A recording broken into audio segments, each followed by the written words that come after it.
नमस्कार साथियों, उपदेष्टा के इस ऑनलाइन प्रोग्राम में आपका स्वागत है।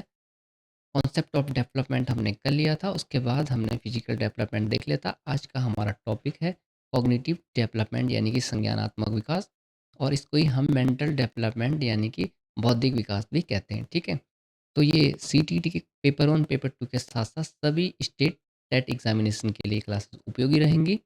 कॉन्सेप्ट और एमसीक्यू दोनों हम लेके चलेंगे ताकि आपका परीक्षा के लिए अच्छा खासा कॉन्फिडेंस बिल्ड हो पाए और कॉन्सेप्चुअल क्लैरिटीज़ में आप 100% गेन कर पाएँ, क्योंकि ये जो टॉपिक है कॉग्निटिव डेवलपमेंट माइंड से रिलेटेड है और ये डायरेक्टली इनडायरेक्टली सीडीपी के सारे एस्पेक्ट से कनेक्टेड है, रिलेटेड है और हाईली रिलेटेड है। ठीक है, तो इस टॉपिक को आपको अच्छे से पढ़ना है, इसमें अच्छे से कॉन्सेप्चुअल क्लैरिटी बनानी है, क्योंकि ये चाइल्ड डेवलपमेंट एंड पेडागोजी के सारे एस्पेक्ट से हाईली कनेक्टेड है। ठीक है, टारगेट हमारा रहेगा 30 में से 30 नंबर लाना सीडीपी में। ठीक है, तो जल्दी से हम अपने टॉपिक की तरफ बढ़ते हैं। जिनको नोट्स बनाने हैं उनके लिए ये वाली स्लाइड है, आगे हम बढ़ेंगे एक एक करके एक टॉपिक को अब हम देखेंगे। तो कॉग्निटिव डेवलपमेंट या मेंटल डेवलपमेंट, संज्ञानात्मक विकास या बौद्धिक विकास या मानसिक विकास क्या होता है? नॉलेज बिल्डिंग एबिलिटी है। ठीक है, तो ये नॉलेज को बिल्ड करने की एक एबिलिटी है। नॉलेज बिल्डिंग यानी कि ज्ञान निर्माण की, और वो भी कैसी जन्मजात क्षमता है। तो कॉग्निटिव डेवलपमेंट ज्ञान निर्माण की जन्मजात क्षमता को कहते हैं। ठीक है, और process of acquiring knowledge and understanding, और इसके साथ साथ नॉलेज को एक्वायर करना यानी अर्जित करने की प्रोसेस और उसको समझने की प्रोसेस इसमें आती है। ठीक है, अंडरस्टैंडिंग में दो चीज़ें आ जाएंगी, जैसे कि आपको पता है कि एक रिकॉल होता है, एक रिकॉग्नाइजेशन होता है। तो रिकॉल वाला पार्ट हमारी स्मृति का है कि हम किसी चीज़ को रिकॉल कर पा रहे हैं, याद कर पा रहे हैं। ठीक है, रिकॉग्नाइजेशन वाला पार्ट अंडरस्टैंडिंग का है, नोइंग का है कि हम किसी चीज़ को जान पा रहे हैं, समझ पा रहे हैं। ठीक है, आगे हम बढ़ेंगे। तो हमारे कॉग्निटिव डेवलपमेंट के अंदर ही हमारा इंटेलेक्चुअल, हमारा बौद्धिकता आती है, इंटेलेक्चुअलिटी आती है। ठीक है, और उसी के अंदर हमारा मेंटल डेवलपमेंट आता है यानी कि मानसिक विकास आता है, और कॉग्निटिव डेवलपमेंट के अंदर ही लैंग्वेज या लिंग्विस्टिक डेवलपमेंट आता है। ठीक है, तो भाषाई विकास संज्ञानात्मक विकास का ही एक पार्ट है। ठीक है, याद रखना आपको, और इसलिए हम भाषाई विकास को भी इसी ही क्लास में पढ़ लेंगे। ठीक है,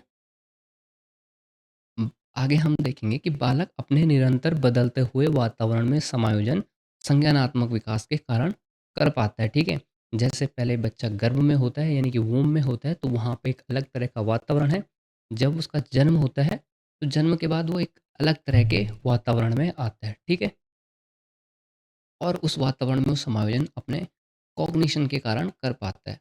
फिर धीरे-धीरे वो स्कूल जाता है, एक नए तरह के वातावरण में जा रहा होता है, वहाँ पे भी वो समायोजन अपने कॉग्निशन से करता है। अगर किसी के बुद्धि का स्तर ही कम होगा, तो वो इन सब पहलुओं में, इन सब एस्पेक्ट में पिछड़ जाएगा। ठीक है? तो आपको अभी लग रहा होगा कि ये सोशल डेवलपमेंट से ज़्यादा रिलेटेड है, पर नहीं, ये कॉग्निटिव डेवलपमेंट से ज़्यादा रिलेटेड है, क्योंकि ये दिमाग से ही तो सारी चीज़ें ऑपरेट होंगी, परफ़ॉर्म होंगी। ठीक है? तो अब हम देखेंगे कि हेल्प्स इन एडजस्टमेंट, ये हमने देख लिया है कि कॉग्निशन हमारे समायोजन में, वातावरण के साथ समायोजन करने में मदद करता है विद द चेंजिंग इन्वायरमेंट, अलग अलग इन्वायरमेंट में।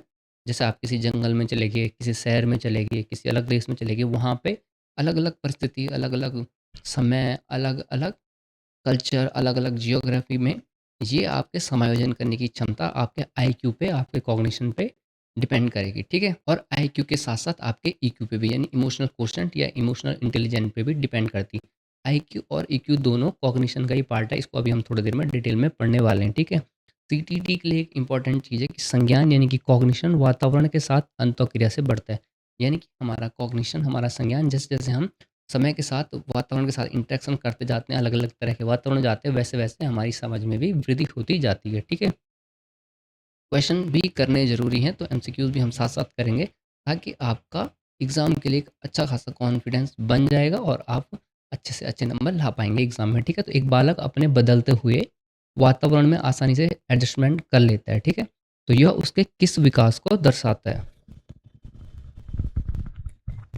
तो देखिए, अभी हमने इसको पढ़ा ही है कि समायोजन करने की क्षमता कॉग्निटिव डेवलपमेंट से आता है, और आसानी से कर ले रहा है, तो मतलब उसका कॉग्निशन हाई लेवल का है। तो option number B is right answer for this high cognitive development. ठीक है, बहुत ईज़ी क्वेश्चन था, अभी हमने देख लिया था, ठीक है? तो जैसे कि अभी हमने देखा कि कॉमन कन्फ्यूजन बच्चों में क्या रहता है कि एडजस्टमेंट को केवल सोशल डेवलपमेंट से रिलेट कर पाते हो, ठीक है? पर यह कॉग्निशन यानी कि मानसिक क्षमता पर निर्भर है, ठीक है? नेक्स्ट हम देखेंगे कि कॉग्निटिव डेवलपमेंट इंक्लूड्स, तो इसमें क्या-क्या इंक्लूड होता है हमारे संज्ञान में? हमारे थिंकिंग, हमारे सोच, ये भी हमारे कॉग्निटिव डेवलपमेंट का पार्ट है, ठीक है? परसेप्शन यानी कि पूर्वाग्रह, या इसको हम अवधारणा कह सकते हैं। ये भी हमारा जो परसेप्शन बिल्डिंग होते हैं ना, पूर्वाग्रह बिल्ड हमारा, धारणा बिल्ड हो रही जो, ये भी हमारे कॉग्निशन के अंदर आता है। हमारी मेमोरी, हमारी यानी कि स्मृति, ये भी हमारे कॉग्निशन यानी कि संज्ञान के अंदर आती है, ठीक है?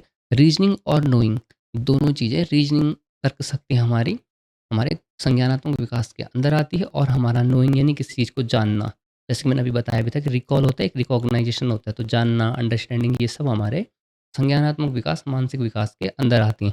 एब्स्ट्रैक्ट थिंकिंग, एक होते हैं कॉन्क्रीट चीज़ें, जैसे कि ये माइक है, तो ये क्या है? इसको हम छू सकते हैं, तो ये कॉन्क्रीट है, मूर्त है, ठीक है?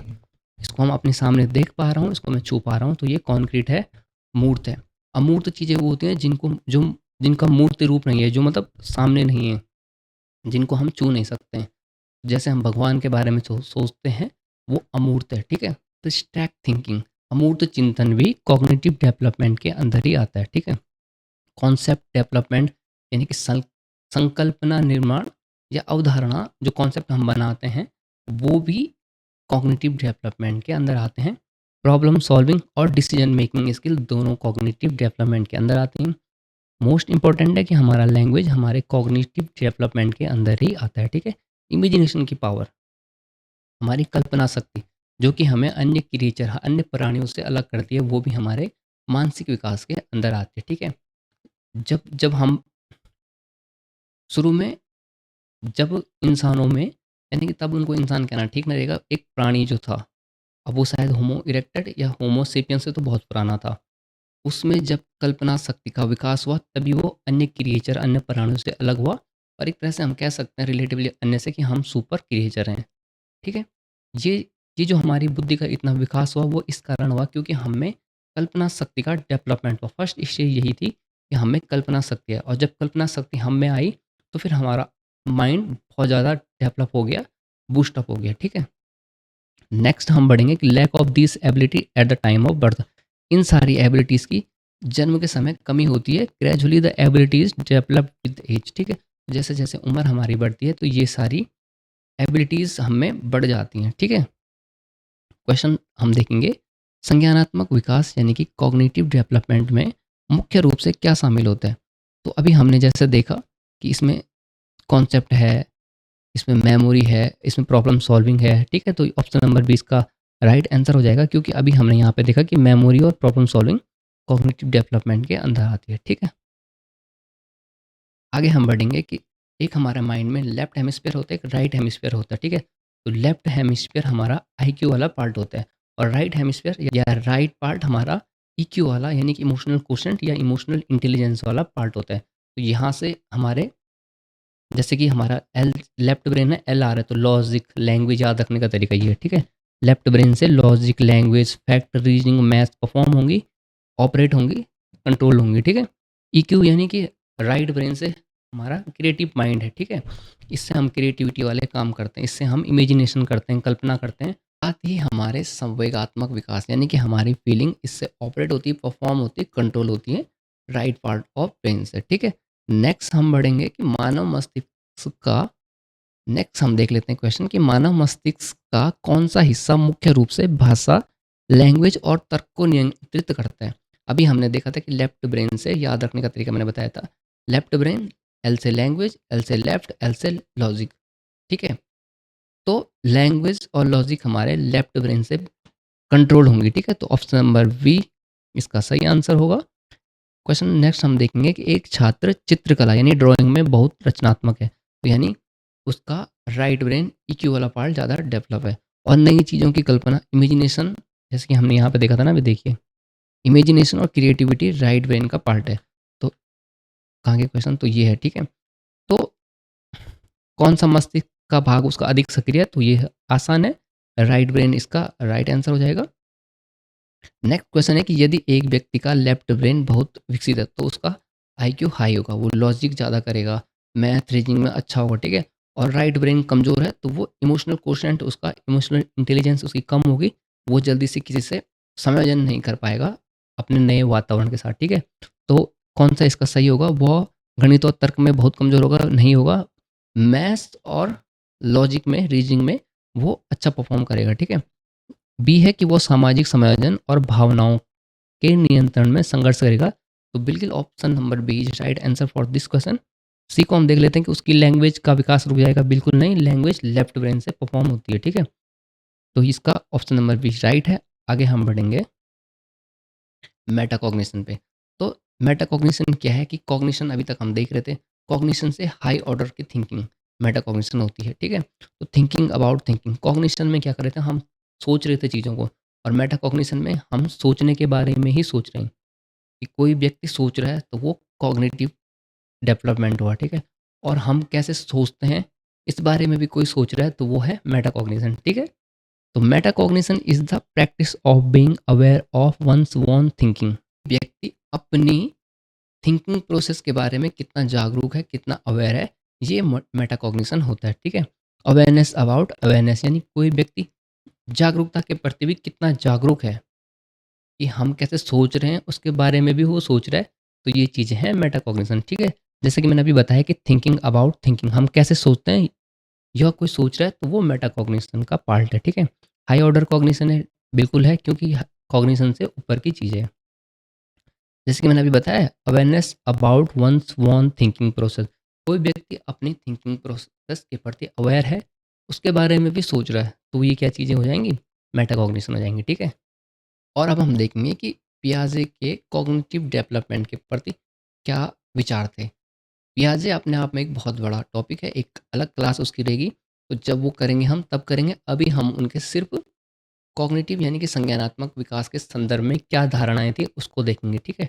तो पियाजे का मेन आइडिया, पियाजे वैसे रचनावादी थे, रेडिकल थे ये, ठीक है? रेडिकल कंस्ट्रक्टिविज्म थे, ठीक है? तो रचनावादी थे, तो उनका क्या रहेगा कि knowledge is construct through environment, बच्चा इन्वायरमेंट के साथ इंटरेक्शन करके ज्ञान का निर्माण करेगा, ठीक है?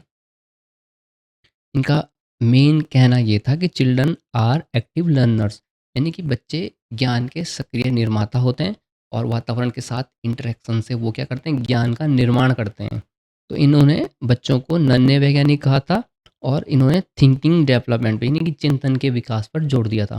तो जीन पियाजे का मानना था कि बच्चे ज्ञान के सक्रिय निर्माता होते हैं, और वातावरण के साथ इंटरेक्शन करके ये ज्ञान का निर्माण करते हैं, ठीक है? नॉलेज को बिल्ड करते हैं।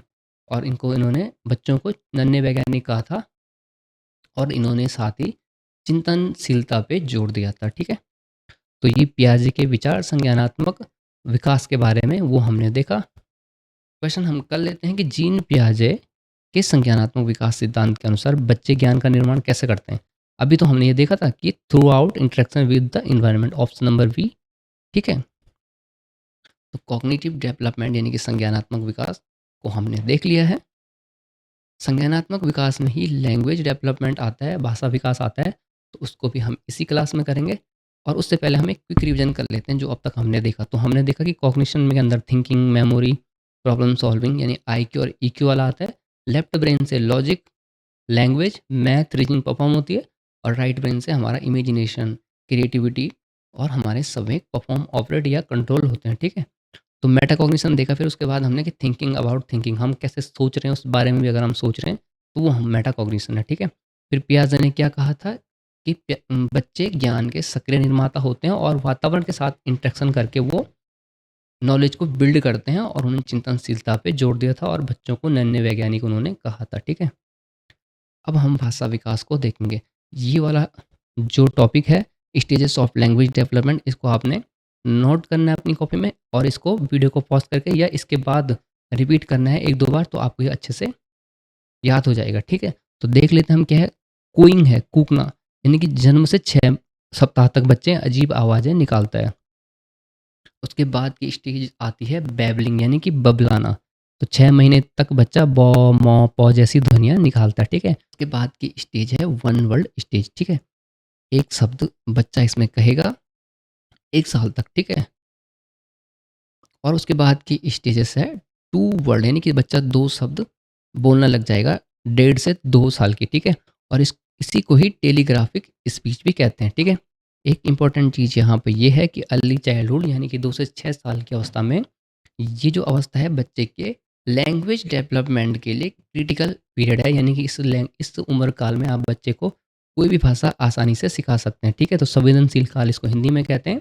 भाषा सीखने की तीव्र और महत्वपूर्ण समय और ये क्वेश्चन आपके एग्जाम में आएगा ही आएगा, ठीक है? और इसके संदर्भ में मनोवैज्ञानिक नोम चॉम्स्की ने कहा था कि बच्चों में भाषा ग्रहण करने की एक इनेट एबिलिटी होती है और एक डिवाइस होती है हमारे माइंड में लेल एडी, यानी कि लैंग्वेज एक्विजिशन डिवाइस, जिससे कि हम भाषा को अर्जित कर पाते हैं। उन्होंने यूनिवर्सल ग्रामर की भी बात की थी, जो कि हम कुछ ही मिनटों बाद, चंद मिनटों बाद उसको हम पढ़ रहे होंगे। तो अभी हम सिर्फ इतना देखेंगे कि 2 से 6 साल भाषा अर्जन की सबसे क्रिटिकल एज है। इस अवस्था में यानी कि 2 से 6 साल की अवस्था में बच्चों को आप आसानी से कोई भी भाषा सिखा सकते हैं, ठीक है? बाद की उम्र में उनको स्ट्रगल करना पड़ेगा भाषा को सीखने के लिए, ठीक है? नेक्स्ट हम बढ़ेंगे, एक क्वेश्चन कर लेते हैं। At what stage does a child start combining two word stage, यानी कि जिसको हमने टेलीग्राफिक स्टेज देखा था 1.5 से 2 साल वाली, ठीक है? तो ऑप्शन नंबर सी होगा इसका। देखिए हमने यहाँ पे देखा था। टू वर्ड स्टेज है ना टेलीग्राफिक स्पीच, 1.5 से 2 साल, ठीक है? तो option number C is right answer for this, ठीक है? नेक्स्ट हम बढ़ेंगे कि नोम चोम्स्की के अनुसार लैंग्वेज डेवलपमेंट क्या है, ठीक है? और लैंग्वेज डेवलपमेंट हमने देखा था हमारे लेफ्ट ब्रेन से परफॉर्म होता है, ठीक है? तो नोम चोम्स्की के अनुसार एलईडी की बात उन्होंने की और यूनिवर्सल ग्रामर की उन्होंने बात की। उसको हम देखेंगे, उससे पहले हम कुछ फैक्ट देख लेते हैं कि बिटवीन ये अकॉर्डिंग टू नोम चोम्स्की हैं, ठीक है? तो बिटवीन 6 मंथ 1 ईयर बच्चा अंडरस्टैंड्स स्पीक सम वर्ड्स, बच्चा कुछ थोड़े शब्दों को समझने लग जाता है और बोलने लग जाते हैं। उसके बाद 3 साल की अवस्था तक बच्चा कुछ छोटे-छोटे सेंटेंसेस बोलना शुरू कर देता है।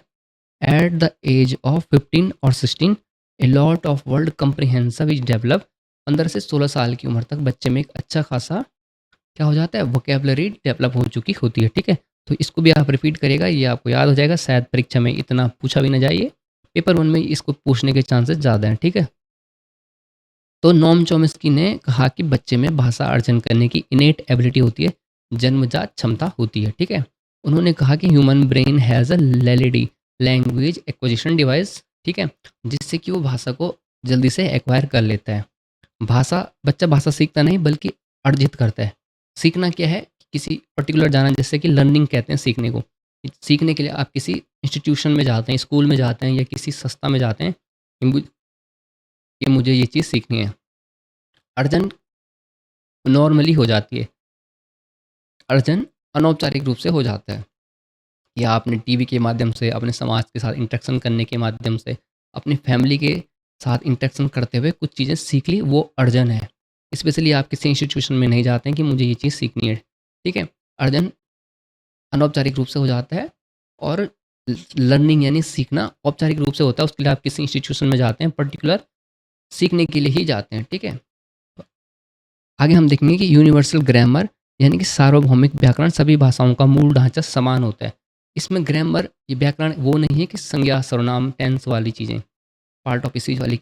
यहाँ पे है कि यूनिवर्सल भाषा वैज्ञानिक के हिसाब से वो कह रहे हैं कि यूनिवर्सल ढांचा जो किसी भी लैंग्वेज का होता है, मूलभूत ढांचा, फंडामेंटल ढांचा, स्ट्रक्चर सेम होता है। उस व्याकरण की बात यहाँ पे हो रही है, ठीक है? तो वो हम एलईडी यानी लैंग्वेज एक्विजिशन डिवाइस से ईज़िली ग्रैब कर लेते हैं और 2 से 6 साल यानी कि 5 वर्ष तक की अवस्था सबसे ज़्यादा सेंसिटिव है। तो 5 साल तक अपने बच्चों को आप आसानी से, जो कि आपके भविष्य में बच्चे होंगे उनको आप आसानी से कोई भी भाषा सिखा पाएँगे, ठीक है? और जिनके हैं वो अभी सिखा सकते हैं। उसके बाद की एज में थोड़ा स्ट्रगल करना पड़ता है नई भाषा को सीखने के लिए, ठीक है? तो इसमें एक इम्पोर्टेंट और चीज़ है कि भाषा और संज्ञान साथ-साथ चलते हैं नोम चॉम्स्की के अनुसार।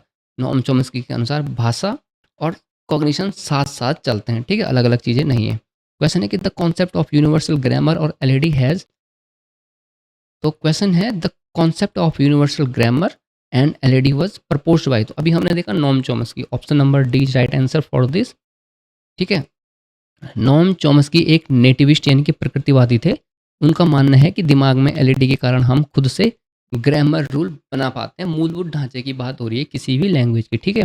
तो जहाँ पर एलईडी आएगा या यूनिवर्सल ग्रामर की बात होगी, वहाँ पे आपने नोम चॉम्स्की को टिक करना है, ठीक है। नेक्स्ट हम देख रहे हैं भाषा के संदर्भ में पियाजे और वाइगॉस्की के विचारों में क्या समानता या क्या अंतर था, ठीक है।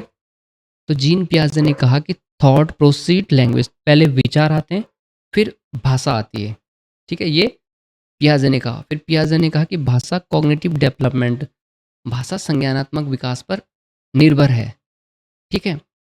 वो क्या कहना चाह रहे हैं कि लैंग्वेज को हमारा कॉग्निशन डिटरमाइन करता है, ठीक है। फिर लेवाइस्की ने क्या कहा कि thought and language start as independent. लेवाइस्की का कहना था कि भाषा और विचार शुरू में समांतर चलते हैं और एक दूसरे से स्वतंत्र रूप में चलते हैं, बाद में आगे जाके मर्ज हो जाते हैं, ठीक है। तो वाइगॉस्की शुरुआत में समांतर और बाद में दोनों मर्ज मिल जाते हैं, यानी कि ये भाषा और थॉट की बात कर रहे हैं। थॉट और भाषा, थॉट एंड लैंग्वेज भाषा और विचार की बात कर रहे हैं। तो याद रखने का तरीका है कि पियाजे ने कहा कि विचार पहले आते हैं, वाइगॉस्की ने कहा कि पहले विचार और भाषा समांतर चलते हैं, बाद में जाके मर्ज हो जाते हैं, ठीक है। वाइगॉस्की को भी पियाजे को भी हम डिटेल में पढ़ेंगे, और अभी हम उनके भाषा के संदर्भ में उनके विचारों को जान रहे हैं, ठीक है। अकॉर्डिंग टू जीन पियाजे which of the following statement regarding language and thought is correct. अभी हमने देखा था कि जीन पियाजे ने क्या कहा था कि पहले विचार आता है फिर भाषा आती है, तो ऐसा कौन सा ऑप्शन है? लैंग्वेज डिटरमाइन थॉट, नहीं। थॉट प्रिसीड लैंग्वेज, तो बिल्कुल यही है कि बी वाला इसका राइट आंसर होगा, ठीक है। तो देखिए यहाँ पे आप प्याजे मानते हैं कि थॉट न केवल पहले आता है बल्कि भाषा को निर्धारित भी करता है। किसी किसी ने को अगर ऑप्शन किसी ने सी दिया है तो वो वाइगॉस्की का कहना था, ठीक है। कि वाइगॉस्की ने क्या कहा था कि बोथ डेवलप इंडिपेंडेंटली। अभी जैसे कि मैंने आपको यहाँ पे बताया कि जीन पियाजे ने कहा कि भाषा विचार के बाद आती है, और वाइगॉस्की ने कहा कि भाषा और विचार शुरुआत में इंडिपेंडेंटली समांतर चलते हैं और बाद में आगे जाके मर्ज हो जाते हैं, ठीक है। तो इसमें कन्फ्यूजन नहीं करना। आगे हम बढ़ेंगे, अन्य वैज्ञानिक के बारे में हम जानेंगे। बीएफ स्किनर, इनकी भी एक पूरी क्लास हम लाएंगे। अभी हम इनके भाषा के संदर्भ में विचारों को जान रहे हैं। तो बीएफ स्किनर व्यवहारवादी थे। तो इन्होंने कहा कि भाषा कोई जन्मजात क्षमता नहीं है, जैसे कि नॉम चॉम्स्की कह रहे थे ना कि भाषा अर्जन की हमारे जन्मजात क्षमता होती है। इन्होंने कहा कि भाषा कोई जन्मजात क्षमता नहीं है, इसको हम क्या करते हैं, व्यवहार, सीखा हुआ व्यवहार है। हम अपने सोसाइटी के साथ, अपने वातावरण के साथ इंटरेक्शन करके उस भाषा को सीखते हैं, ठीक है। बच्चा भाषा इमिटेशन से सीखता है और रेनफोर्समेंट से सीखता है। इमिटेशन यानी कि किसी की अनुकरण करके, नकल करके सीखता है, और जब उसको शाबाशी दी जाती है, उसका उत्साहवर्धन किया जाता है किसी चीज़ को लेके, तो वो भाषा को सीखते हैं। शब्दों के अर्थ के साथ एसोसिएट करके वो भाषा को सीखते हैं। बीएफ स्किनर ने कहा, जैसे आपने किसी बच्चे को एप्पल दिया और आपने उसको बोला ये लो एप्पल, तो बच्चा उस एप्पल की साउंड को, साउंड मतलब जो आप बोल रहे हैं, एक साउंड है ना, उसकी ध्वनि है, उस ध्वनि को, और जब वो एप्पल से एसोसिएट करेगा, उस ऑब्जेक्ट से एसोसिएट करेगा, और फिर इस तरह से सीखेगा कि हाँ इसको एप्पल कहते हैं, ठीक है। तो बीएफ स्किनर ने कहा कि भाषा इमिटेशन और रेनफोर्समेंट से सीखी जाती है। रेनफोर्समेंट को कहते हैं पुनर्बलन। जैसे कि आपने, बच्चा कुछ बोल रहा है तो आप उसको शाबाशी दे रहे हैं, तो उत्साहवर्धन होगा और ज़्यादा वो तेज़ी से भाषा को सीखेगा, ठीक है। क्वेश्चन है कि ए चाइल्ड से mama and the parents praise him, motivated by this he repeats it clearly, this show language learning thought. बच्चा मामा बोलता है तो माता पिता उसको शाबाशी से देते हैं, और इस तरह से बच्चा और तेज़ी से भाषा को, इसको दोहराता है और भाषा को सीखता है। तो ये किसने कहा? अभी तो ये हमने पढ़ा था कि बीएफ स्किनर ने कहा था कि रेनफोर्समेंट और इमिटेशन से सीखता है, ठीक है। तो वो बीएफ स्किनर कौन से अप्रोच वाले थे? बिहेवियरिज्म वाले थे, व्यवहारवादी सिद्धांत वाले, ठीक है। तो इसका option number B, behaviouristic reinforcement, व्यवहारवादी पुनर्बलन, इसका राइट आंसर हो जाएगा, ठीक है। एक इसका हमने देख लिया है। नेक्स्ट हम देख रहे हैं कि in the context of language development, receptive language refer to, भाषा विकास के संदर्भ में ग्रहणात्मक भाषा से क्या तात्पर्य? अब आपको लग रहा होगा कि मैंने तो आपको पढ़ाया नहीं, पर इसमें पढ़ाने जैसा कुछ था ही नहीं। ये बहुत ईजी है। रिसेप्टिव मतलब जैसे कि आप कंप्यूटर से इस चीज़ को समझ सकते हैं कि कंप्यूटर में जैसे एक होती है इनपुट डिवाइस, इनपुट लिया जा रहा है, एक होती है आउटपुट डिवाइस, आउटपुट दिया जा रहा है। तो वैसे ही रिसेप्टिव होता है, जिसको हम ग्रहण करते हैं, और एक एक्सप्रेसिव होता है जिसको हम एक्सप्रेस करते हैं, बाहर की ओर देते हैं, ठीक है। तो बहुत ईजी था, इसमें कुछ बताना था नहीं। तो इसमें देखिए फर्स्ट है कि the ability to speak fluently, धारा प्रवाह बोलने की क्षमता, रिसेप्टिव नहीं है, घृणात्मक नहीं है, ये हम दे रहे हैं किसी को, ठीक है। ऑप्शन नंबर बी है the ability to understand instruction, किसी इंस्ट्रक्शन को, निर्देश को समझना। तो समझने से पहले क्या क्या उसने सुना होगा अच्छे से, तो ये वाला इसका राइट आंसर हो जाएगा, ऑप्शन नंबर बी, ठीक है। चलिए हम आगे देखते हैं। इसको मैं बता देता हूँ आपको, वैसे ये बहुत ईजी है, इसको बताने की ज़रूरत है नहीं। रिसेप्टिव यानी ग्रहणात्मक। ग्रहणात्मक में क्या है कि समझना, और उसको समझ के फिर या तो उसको समझना और पढ़ना, या सुनना भी इसमें आएगा। तो रिसेप्टिव में क्या आएगा, एक तो सुनना आएगा, लिसनिंग और रीडिंग आएगा और उसको समझना भी, ठीक है? और एक्सप्रेसिव में आ जाएगा कि बोलना और लिखना। ये बोलना और लिखना एक्सप्रेसिव है, सुनना और पढ़ना क्या है, रिसेप्टिव है। बहुत आसान है, आप लोग समझ गए होंगे। तो आज की क्लास में हमने कॉग्निटिव डेवलपमेंट को पढ़ लिया है। लैंग्वेज कॉग्निटिव डेवलपमेंट का ही पार्ट है, तो उसको भी हमने देख लिया। एक क्विक रिवीजन हम अगर करें तो कॉग्निटिव डेवलपमेंट में हमने सबसे पहले क्या देखा था कि लैंग्वेज एक्वायर करने की या लैंग्वेज को बिल्ड करने की जो हमारी इनेट एबिलिटी होती है उसको कॉग्निटिव डेवलपमेंट कहते हैं। फिर हमने देखा कि कॉग्निटिव डेवलपमेंट के अंदर इंटेलेक्चुअल आता है, इंटेलेक्चुअल में ही मेंटल और लैंग्वेज डेवलपमेंट आता है। इसी तरह फिर हमने आगे बढ़ते किए, हमने देखा कि परसेप्शन बिल्डिंग, अमूर्त चिंतन और हमारी मेमोरी, लॉजिक सब चीज़ें आती हैं हमारी कॉग्निटिव डेवलपमेंट में इंक्लूड होती हैं। उसके बाद लेफ्ट ब्रेन, राइट ब्रेन हमने देखा, लेफ्ट ब्रेन में क्या-क्या लॉजिक आ रहा था, लैंग्वेज आ रहा था और नोइंग आ रहा था, रीजनिंग आ रही थी, ये सब लेफ्ट ब्रेन से परफॉर्म होंगे, कंट्रोल होंगे। राइट ब्रेन से हमारी 3 चीज़ें थी, एक हमारे संवेग थे, ठीक है? ईक्यू वाला पार्ट था, इमोशनल इंटेलिजेंस, इमोशनल क्वोशंट वाला पार्ट।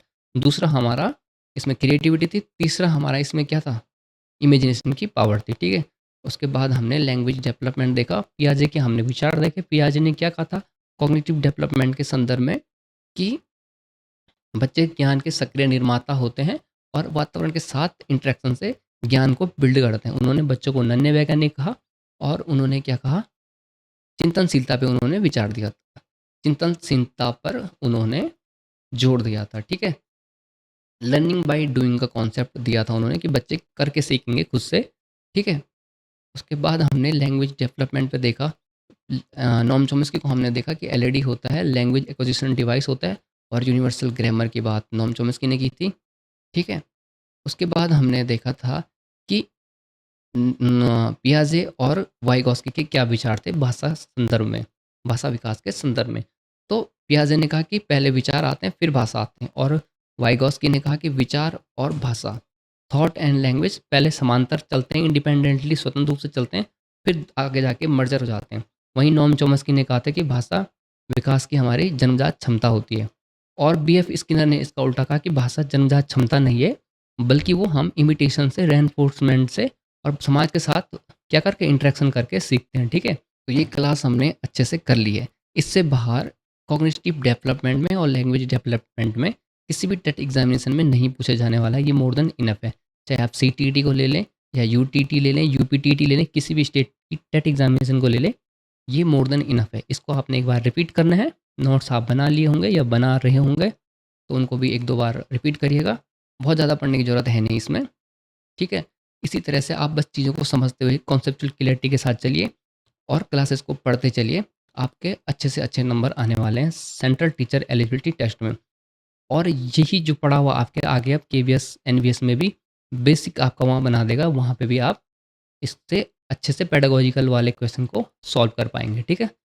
तो आपके फीडबैक क्लास के रिगार्डिंग जो भी आपके फीडबैक रहेंगे, आप ज़रूर कमेंट सेक्शन में दे सकते हैं, मैं उनको ज़रूर पढ़ूँगा और अपनी क्लासेस और पढ़ाने के तरीके को आपके फीडबैक से ज़रूर इनहैंस करूँगा, ठीक है? तो आज की क्लास के लिए इतना ही, मिलते हैं आपको नेक्स्ट क्लास में। बहुत-बहुत धन्यवाद। जय हिंद, जय भारत।